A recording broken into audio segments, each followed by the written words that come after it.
Hi, everyone, and welcome back. And so we've been talking about social anxiety.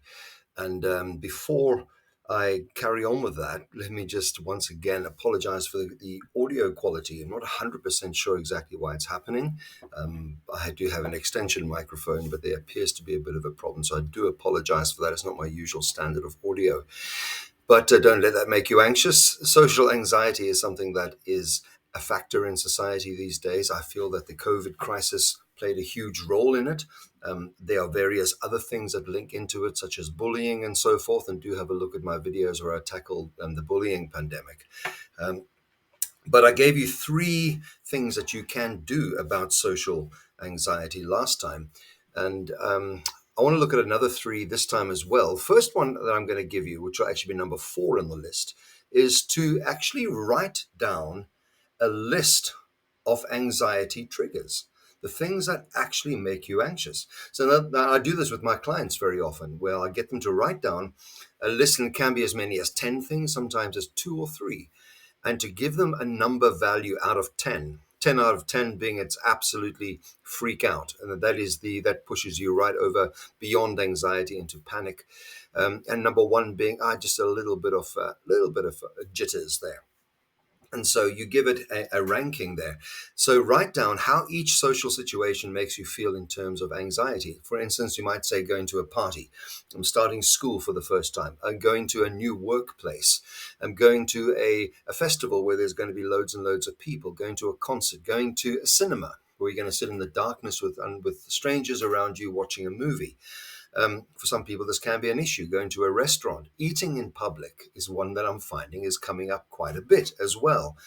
Walking into a room, at a gathering, even just asking a stranger for the time, going up to the counter in a shop.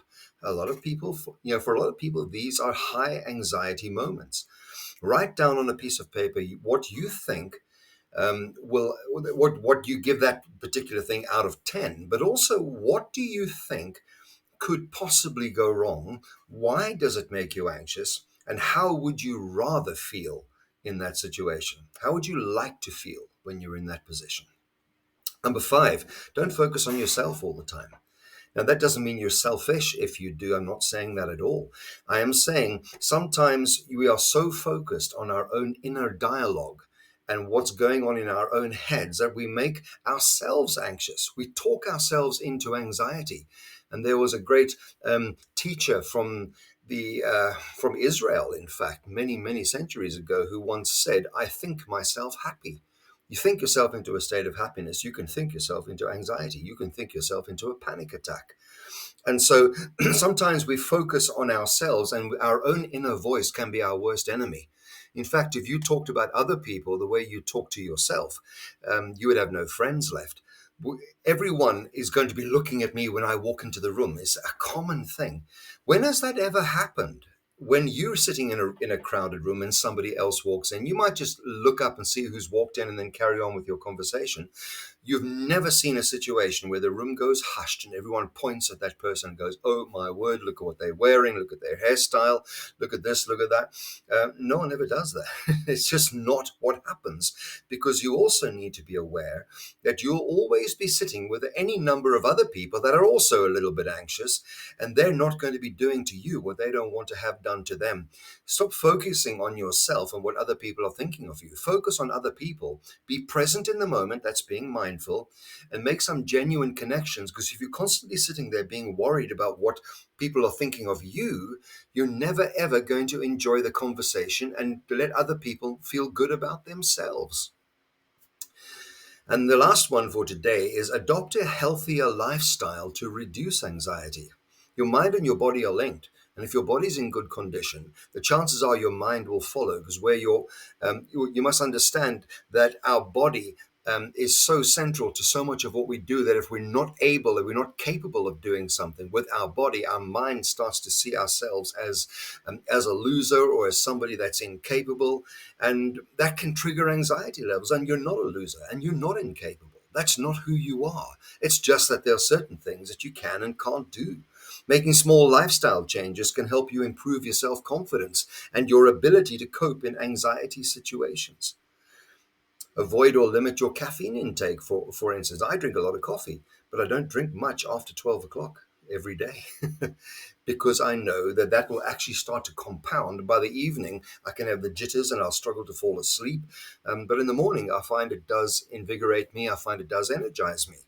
Um, energy drinks, and there are so many. I'm not going to mention all the brand names, but energy drinks out there. There's even a new brand that's come out recently that has a hydration option, but there's also the energy option, and these things can increase anxiety symptoms. If you look on the side of energy drink cans or bottles, you will see that it says there that it's not for people under the age of 18.